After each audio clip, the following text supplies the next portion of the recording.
Hello everyone, welcome back to our YouTube channel. इस video में अपन बात करने वाले हैं इलस्ट्रेशन नंबर 13 के बारे में। और इलस्ट्रेशन 13 में जो अपन डिस्कस करने वाले हैं, जैसे कि पिछले इलस्ट्रेशन में भी अपन ने डिस्कस किया, जो फीफो लिफो वेटेड वाला अपना कॉन्सेप्ट रहता है, ठीक है, वो चीज़ थोड़ी बहुत यहाँ पर टेस्ट करने के लिए आपके दी गई। तो स्टार्ट करते हैं अपने क्वेश्चन को। जो information given, the following information is provided by Sunrise Industries for the fortnight of April. ठीक है, 2023 के बारे में इन्फॉर्मेशन गिवन है। इसमें अपना जो मटेरियल है वो मटेरियल एक्स नाम से है। तो सबसे पहली जो इन्फॉर्मेशन गिवन है यहाँ पर कि अपन को ओपनिंग स्टॉक यहाँ पर गिवन किया गया। ओपनिंग स्टॉक 1 अप्रैल को गिवन गया है। तो अगर आपको स्टोर लेजर पता होगा कि कैसे बनता है, उसमें अपन सबसे पहले क्या दिखाते हैं, अपना ओपनिंग वाला, ठीक है, इसके बाद इशू वाला कॉलम बनता है। यहाँ पर जो भी अपने परचेज़ किए इसके बाद इशू वाला और इसके बाद बैलेंस वाला कॉलम बनता है। ठीक है, तो परचेज़ वाले कॉलम में ही अपन ओपनिंग वाला दिखाते हैं, सॉरी परचेज़ वाले में नहीं, जो बैलेंस वाला कॉलम रहता है उसमें अपन ओपनिंग दिखाते हैं। इसके बाद जो भी परचेज़ की गई है, इशू की गई है, उनको उसके अकॉर्डिंग कॉलम में एडजस्ट करते जाते हैं।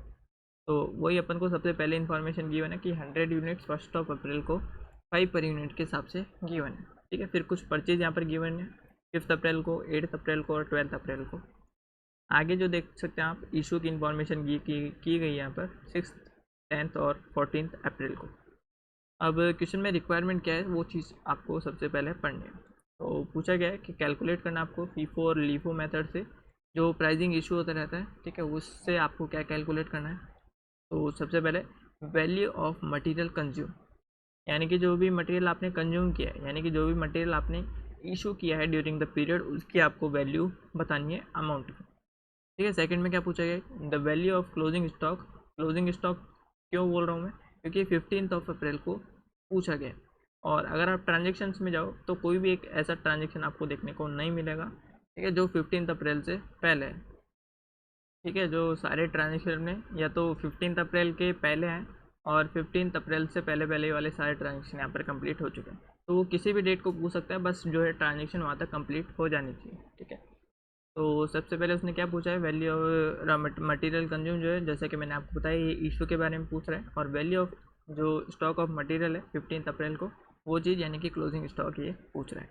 अब बी पॉइंट में पूछा गया कि एक्सप्लेन करना है जो फिगर ए और बी में यहाँ पर दे रखे हैं। कौन से ए और बी में जो यहाँ पर दे रखे हैं, पार्ट ए में, वो जो यहाँ पर क्वेश्चन में डिफरेंट क्यों रहते हैं अंडर 2 मेथड ऑफ प्राइसिंग। जो भी अपन अलग अलग मेथड लगाते हैं, फीफो मेथड, लीफो मेथड, वो अलग अलग मेथड में अलग अलग क्यों निकल कर आते हैं, ऐसा उसने पूछा है। और इसके लिए उसने क्या बोला है कि आपको कोई भी स्टोर लेजर यहाँ पर ड्रॉप करने की ज़रूरत नहीं है। ठीक है, तो स्टार्ट करते हैं अपने क्वेश्चन को। सबसे पहले अपन देखते हैं कि इन्फॉर्मेशन में क्या क्या गिवन है। तो इन्फॉर्मेशन में अपन को ओपनिंग गिवन था, परचेज गिवन था और इशू यहाँ पर गिवन था। तो सबसे पहले क्वेश्चन को देखते हैं आपको क्या करना है। जो भी क्वेश्चन में पॉइंट गिवन है परचेज के, ओपनिंग के और इशू के, उसमें आपको सीक्वेंस डिसाइड कर लेनी कि कौन सा ट्रांजेक्शन किस नंबर पे यहाँ पर आना चाहिए। तो अगर आप देखें तो सबसे पहला जो ट्रांजेक्शन अपने स्टोर लेजर में होना चाहिए वो ओपनिंग स्टॉक का होना चाहिए। इसके बाद परचेज में देखिए 5 अप्रैल को यहाँ पर गिवन है, तो अपन देख लेंगे इशू में 5 अप्रैल से भी पहले के कोई ट्रांजेक्शन है या नहीं है। तो कोई ट्रांजेक्शन यहाँ पर इशू में नहीं गिवन है, तो सेकंड नंबर पे अपना 5 अप्रैल वाला ट्रांजेक्शन हो जाएगा। ठीक है, इसके बाद जो है 5 अप्रैल के बाद जो है 6 अप्रैल पे यहाँ पर इशू गिवन है, तो थर्ड नंबर इसको दे देंगे। ठीक है, ये थर्ड नंबर पर इशू करना अपन को। और फोर्थ नंबर पर यहाँ पर फिर से 8 अप्रैल को यहाँ पर गिवन है, तो फोर्थ नंबर इसको दे दिया। ठीक है, 8 से पहले यहाँ पर इशू में कुछ भी गिवन नहीं है। 8 के बाद जो आता है अपने पास 10th, और 10th यहाँ पर इशू में गिवन है, तो ये हो जाता है अपने पास 5th नंबर का। ठीक है, 10th के बाद 12th आता है अपने पास, तो ये हो जाता है अपने पास 6 नंबर का। और जो रिमेनिंग यहाँ पर रह जाता है 14 अप्रैल वाला, ये 7 नंबर पे हो जाएगा। ठीक है, इस तरह से सीक्वेंस आपको सबसे पहले दे लेनी कि कौन सा ट्रांजेक्शन किस सीक्वेंस पे आने वाला है, उसके अकॉर्डिंग आप अपनी स्टोर लेजर पर अपन जाते हैं। ठीक है, तो सबसे पहले ही जो ट्रांजेक्शन होनी है आपके ओपनिंग स्टॉक की होनी है। तो फीफो मेथड अपन सबसे पहले अप्लाई करेंगे, जैसा सीक्वेंस में गिवन था। तो ऐसा कुछ आपका सबसे पहले फॉर्मेट बनने वाला है फीफो मेथड से, जहाँ पर अपन डेट दिखाएंगे, डिस्क्रिप्शन ऑफ यूनिट्स दिखाएंगे, क्वांटिटी दिखाएंगे, जो भी अपन परचेज कर रहे हैं, फिर इशू कर रहे हैं या फिर ओपनिंग वाले दिखा रहे हैं, उसकी रेट पर यूनिट और उसका अमाउंट कॉलम। ठीक है, ओपनिंग मैंने आपको स्टार्टिंग बोला था 100 वाला अपन सबसे पहले दिखाएंगे, तो 100 रुपीज़ 5 यूनिट के हिसाब से 500 उसका अमाउंट निकल कर आ जाता है। अब सेकंड में अगर आप देखोगे, सेकंड में अपने पास ये वाला परचेज था, यहाँ पर 300 यूनिट्स परचेज की जा रही थी 6 के हिसाब से, तो कितना अमाउंट हो जाता है 1800 का। ठीक है, तो 1800 यहाँ पर अमाउंट आ जाता है 300 यूनिट्स परचेज की 6 के हिसाब से। ठीक है, थर्ड ट्रांजेक्शन जो है अपने पास इशू वाला आता है। तो अपन जो है मेथड जो फॉलो कर रहे हैं, फीफो मेथड यूज़ कर रहे हैं, तो अपन क्या करेंगे, जो भी अपने पास सबसे पहले आया उसको सबसे पहले इशू करेंगे, और जो यहाँ पर सबसे बाद में आया, सबसे बाद में नहीं, उसके बाद में आया उसको जो है अपन सेकंड नंबर पे या फिर थर्ड नंबर पे ऐसे सीक्वेंस वाइज इशू करते जाएंगे। ठीक है, तो 250 यूनिट्स अपन को इशू करनी है। तो सबसे पहली जो यूनिट्स आती है वो ओपनिंग में से आती है। ठीक है, यहाँ पर लिख देता हूँ मैं कि पहली 100 यूनिट्स ओपनिंग में 5 पर यूनिट के हिसाब से इशू की गई, और सेकेंड यूनिट्स जो यहाँ पर अपन ने परचेज में से इशू की है 150 यूनिट्स। ठीक है, तो दोनों को मिला दें 250 यूनिट्स हो जाती है, और हर यूनिट की अलग अलग प्राइसिंग है, तो उसके हिसाब से जो अमाउंट निकल कर आएगा 1400।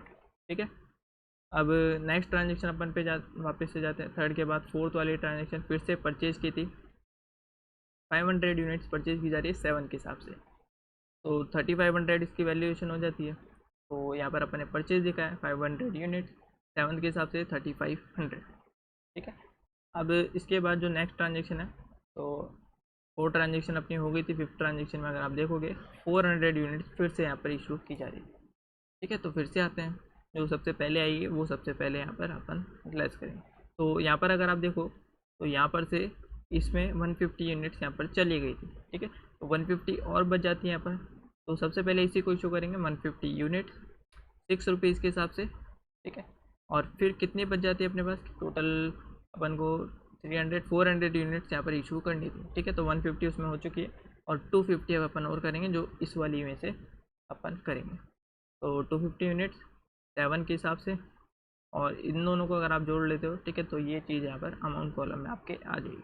ठीक है, अब नेक्स्ट ट्रांजेक्शन है अपने पास 6 नंबर की ट्रांजेक्शन, फिर से यहाँ पर परचेज़ की गई है 600 यूनिट्स की 8 के हिसाब से। तो 600 यूनिट्स अपन दिखा देते हैं यहाँ पर परचेज में 12 अप्रैल को 600 यूनिट्स 8 के हिसाब से, और 1400 यहाँ पर ये इसका अमाउंट निकल कर आ जाता है। ठीक है, अब नेक्स्ट में फिर से अपने पास इशू था। ठीक है, इशू अब अगर आप देखो 7 नंबर पे 500 यूनिट्स यहाँ पर इशू की गई है।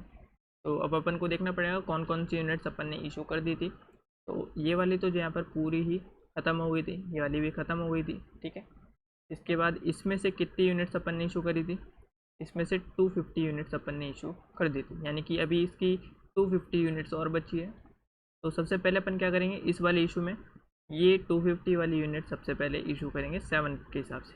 ठीक है, इसके बाद जो परचेज़ किए बाकी का उसमें से हो जाएगा, तो 250 यूनिट्स बाकी का इसमें से कर देते हैं। 600 में से 250 गए, 8 के हिसाब से बच जाएगा यहाँ पर, और इसका अमाउंट निकल कर आएगा 3750। अब देखिए बचेगा कितना, 600 यूनिट्स में 250 आपने इशू कर दिए, तो कितना बचता है यहाँ पर 350। ठीक है, 350 यूनिट्स आपके पास बच जाती है 8 के हिसाब से, तो ये चीज़ आपके बैलेंसिंग फिगर यानी कि क्लोजिंग स्टॉक में चली जाएगी। ठीक है, तो 358 के हिसाब से क्लोजिंग स्टॉक में 2800 का बैलेंस यहाँ पर आ जाता है। ठीक है, आपको समझ में आया होगा किस सीक्वेंस से अपन इस वाली टेबल में चलें, क्योंकि क्या पता शायद तक आप नॉर्मल मेथड से भी कर सकते हैं जो स्टोर लेजर अपन बनाते हैं, पर ये क्वेश्चन में ये जो लाइन दी हुई यहाँ पर, ये चीज़ इसने फर्स्ट वाले के लिए भी बोली है, ये चीज़ आपको ध्यान रखनी पड़ेगी, मतलब कि इसके लिए अगर बोली है तो फिर आप नहीं बना सकते, इसके लिए नहीं बोली है तो चीज़ ये है यहाँ पर स्टोर लेजर भी बनाया जा सकता है। ठीक है, सेम मेथड में अपन को फीफो मेथड अप्लाई करना है। ठीक है, ओपनिंग अपन सबसे पहले लेंगे। ठीक है, अब जो चेंज होने वाला है यहाँ पर वो इशू वाले मेथड में ही चेंज होने वाला है। ठीक है, सबसे पहले इशू करेंगे अपन 250 यूनिट्स का, तो वो चीज़ होएगी यहाँ पर जो लेटेस्ट परचेज़ की यानी कि जो सबसे बाद में गया आया है वो सबसे पहले जाएगा, तो 300 में से सबसे पहले 250 यूनिट्स जाएगी 6 के हिसाब से। ठीक है, तो आप समझ गए होंगे किस सीक्वेंस से आपको क्या करना है। फीफो मेथड मैंने आपको बता दिया, लीव को एक बार खुद से ट्राई करना है आपको, कुछ भी अगर दिक्कत आती है वो कमेंट बॉक्स में आप बता सकते हैं। ठीक है, तो इस तरह से 2 अलग अलग मेथड है जिसमें अपन को अलग अलग चीज़ें दिखानी है। सबसे पहले जो क्वेश्चन की रिक्वायरमेंट थी कि आपको मटेरियल कंज्यूम यानी कि मटेरियल जितना भी इशू हुआ है वो चीज़ आपको देखनी है। ठीक है, अब देखते हैं मटेरियल कितना इशू हुआ है यहाँ पर। तो आप यहाँ पर देख सकते हैं 1400 का सबसे पहले हुआ है यहाँ पर। ठीक है, जितना भी मटेरियल इशू है वो चीज़ आपको ऐसे टेबल में दिखाना है। तो 1400 का हुआ आपने। ठीक है, सेकंड नंबर पे 2650 का हुआ है। थर्ड नंबर पे कितना हुआ है 3750 हुआ, 3750। ठीक है, इन तीनों का टोटल लगा लेना और ऐसे यहाँ पर आपको यूनिट्स दिखा देनी है और पर यूनिट की प्राइस यहाँ पर दिखा देनी है। ठीक है, तीनों का टोटल लगा लेंगे, जो भी आपके क्वेश्चन में रिक्वायरमेंट थी वो फुलफिल हो जाएगी। ठीक है, अब नेक्स्ट जो चीज़ पूछी गई थी कि क्लोजिंग बैलेंस आपको बताना है, तो क्लोजिंग बैलेंस सीधा से यहाँ पर गिवन है कि 350 यूनिट्स है 8 के हिसाब से, तो 2800 यहाँ पर निकल कर आ जाता है। ICI का सॉल्यूशन मैं एक बार दिखा देता हूँ आपको, या तो आप टेबल बनाकर कर सकते हो या फिर ऐसे कर सकते हो। ठीक है, ये चीज़ उसने इशू में दिखाई, ये चीज़ उसने क्लोजिंग बैलेंस में दिखा दी। इसके बाद फीफो मेथड वही, ठीक है, ये चीज़ उसने इशू में दिखाई, और ये जो बैलेंस बचता है यहाँ पर वो चीज़ उसने यहाँ पर ऐसे अकेले दिखा दी। ठीक है, इस तरह से फीफो लीफो मेथड से जो अपना बैलेंसिंग फिगर निकल कर आ रहा है वो चीज़ उसने यहाँ पर अलग से बी वाले पॉइंट में बता दी। तो इस तरह से यहाँ तक का ए वाला पॉइंट जो है अपने कंप्लीट हो जाता है। सेकेंड पॉइंट में बोला गया था अपने कि जो टू मेथड है डिफरेंट, उसमें आपका जो आंसर है वो अलग अलग क्यों आता है, ऐसा पूछा गया था। ठीक है, तो बी वाले पॉइंट में आ जाते हैं। बोला गया कि total value of material x जो है यहाँ पर, कि सबसे पहले तो डिफरेंस की बात की गई यहाँ पर कि जो टोटल मटेरियल था अलग अलग, ठीक है, मटेरियल एक्स तो जो था अपने पास अलग अलग मेथड से ये निकल कर आया 7800 8300, और इनका बैलेंस जो है 2800 और 2300 यहाँ पर निकल कर आया। इनका जो डिफरेंस है अगर आप देखो 500 का यहाँ पर डिफरेंस आ रहा है, तो इस 500 के डिफरेंस का रीज़न यहाँ पर क्या दिया गया है देखिए। तो इसका आप खुद भी लॉजिक लगा सकते हैं, क्योंकि उसमें अपन जो फीफो रहता है अपने पास, उसमें जो यूनिट्स अपने पास पहले आई है उसको अपन पहले इशू करते हैं। ठीक है, और लीफो में अपने पास जो लास्ट यूनिट सबसे आई है वो सबसे पहले इशू की जाती है, तो इसलिए दोनों में जो यहाँ पर डिफरेंस रहता है। यही चीज़ उसने यहाँ पर स्टेटमेंट फॉर्म में बताई है कि क्वान्टिटी जो भी आपने इशू की है वो अलग अलग डेट को अलग अलग है, इस फीफो में अलग है, लीफो में अलग है। इस तरह से जो इनका अमाउंट जो यहाँ पर अलग अलग निकल कर आता है। और आगे क्या बोला गया है कि डिफरेंस ऑफ रीजन जो 500 यहाँ पर निकल कर आ रहा है वो ये अलग अलग इशू करने के कारण से ही आ रहा है, जो अलग अलग मेथड में अपने रहता है। ठीक है, इशू पर ही अपना फीफो मेथड अप्लाई होता है, लीफो अप्लाई होता है, और वेटेड एवरेज अप्लाई होता है जब अपन इशू करते हैं तभी। ठीक है, तो ये इशू मेन रीज़न है जिसके कारण से ये इनका डिफरेंस आता है, और ड्यू टू डिफरेंस जो यहाँ पर डिफरेंट प्राइसिंग जो यहाँ पर निकल कर आती है दोनों मेथड में, या फिर तीनों भी आप बोल सकते हैं। तो इसलिए क्या बोला गया कि दस the FIFO the valuation of closing stock increase by 500। ठीक है, ऐसा उसने कुछ रीज़न दिया है। अब आगे नेक्स्ट मेथड स्टार्ट हो जाता है, तो यहाँ तक का अपना ये इसका सॉल्यूशन कंप्लीट हो जाता है।